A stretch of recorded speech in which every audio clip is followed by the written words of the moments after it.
Exponent rules. And how they work. And I'll kind of describe why they're a rule, and then we'll write out the rule. All right, so the first one is if I'm multiplying two bases. So let's say I have x squared times x to the fourth. X squared times x to the fourth. Okay, we can come up with a rule for here because I have two x's here, right? X squared would be x times x. X to the fourth would be 1, 2, 3, 4 x's. And if I multiply that, all that means is how many x's do I have actually? 1, 2, 3, 4, 5, 6. I have 6 x's. So this should be x to the 6. Well, the easier way to go about this is just to, when you multiply the bases, you can add the exponents. 2 plus 4 would be 6.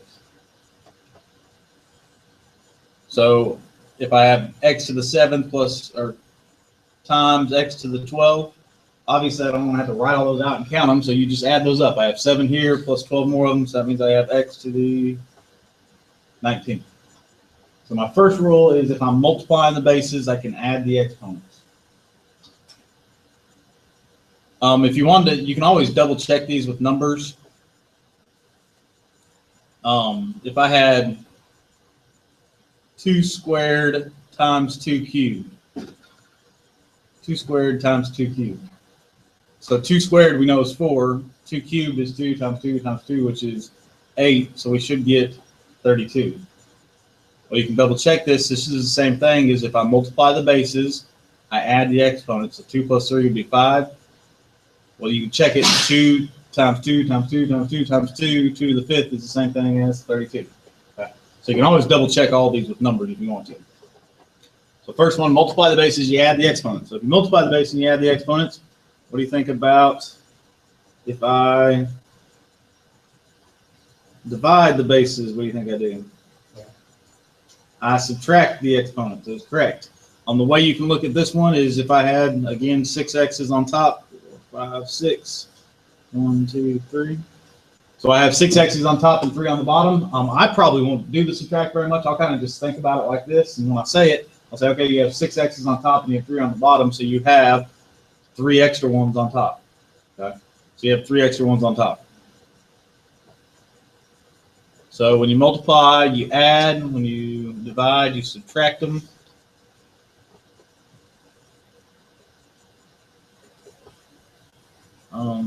So if I have x to the 15th over x to the 8th, I can just do 15 minus 8, which is 7, and that gives me x to the 7. Which one next? Let's do this one. All right, so I have x squared to the 3rd power. So you have x to the power to the power. X squared to the 3rd power.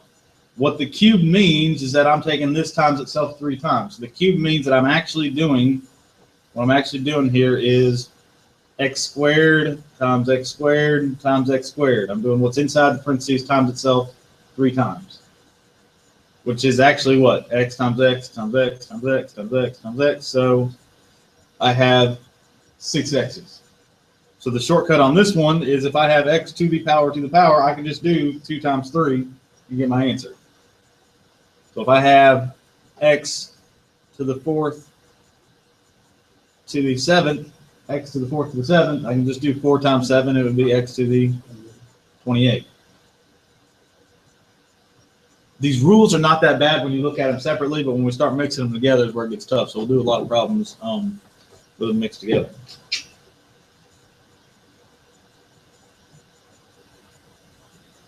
This next rule I kind of just combine all into one rule. I think they do it as 2 separate rules. I'll show you both ways though. If I have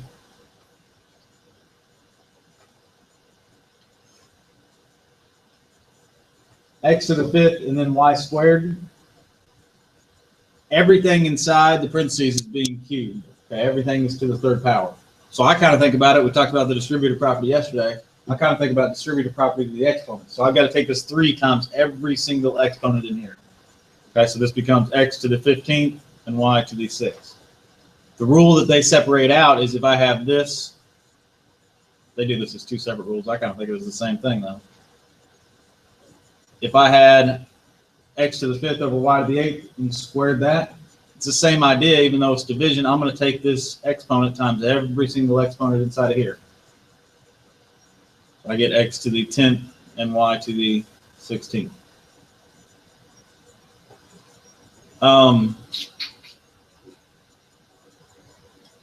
Before I do the next problem, what is, well, let's just talk about this term real quick. Here, 5x cubed. This is a trick question. How many exponents are there inside this entire term right here? Somebody said 2. There's actually 2. Why is there 2? Because there's a 1 on the 5. Okay, so there is an exponent on the 5 that we just don't write. Okay, so the reason I want to show you that is because, so anything that doesn't have an exponent has an exponent of 1. If I have a problem like this, I'm going to add, okay, how many exponents are inside the parentheses? 3. There's 3 different ones, right? So there's a 1 right here, so I've got to take this 2 times all 3 of them. Okay, I've got to take it times that one too, so it'd be 7 squared, x to the 6, y to the 8, and 7 squared we can of course change to 7 times 7.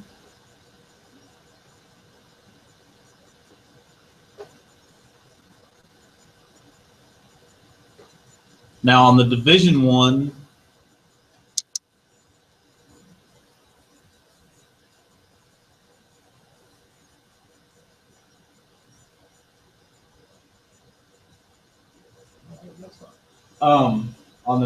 here, I could go ahead. How many exponents are inside the parentheses? There's actually 4 because there's 1 here and 1 here. But order of operations says to do parentheses first. So it's going to be easier if we simplify inside the parentheses before I worry about that square out here.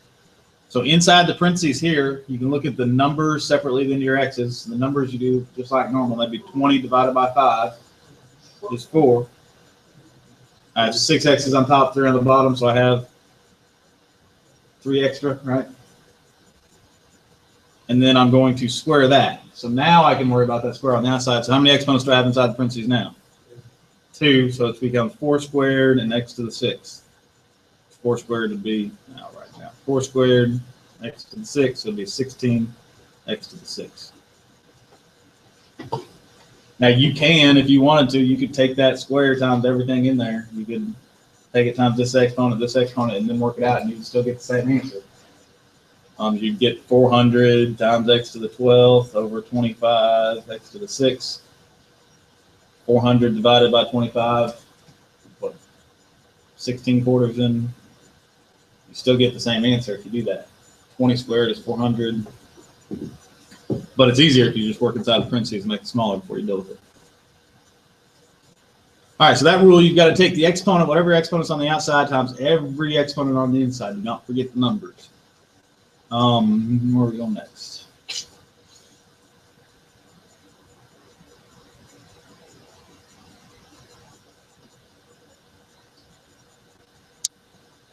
All right, so if I have, we did this one earlier, 3 to the 4th. 3 to the 4th is 81. And if I go down an exponent, 3 to the 3rd is 27. 3 squared is 9. 3 to the 1st is 3. Look at this pattern right here. How do I go if I'm working down?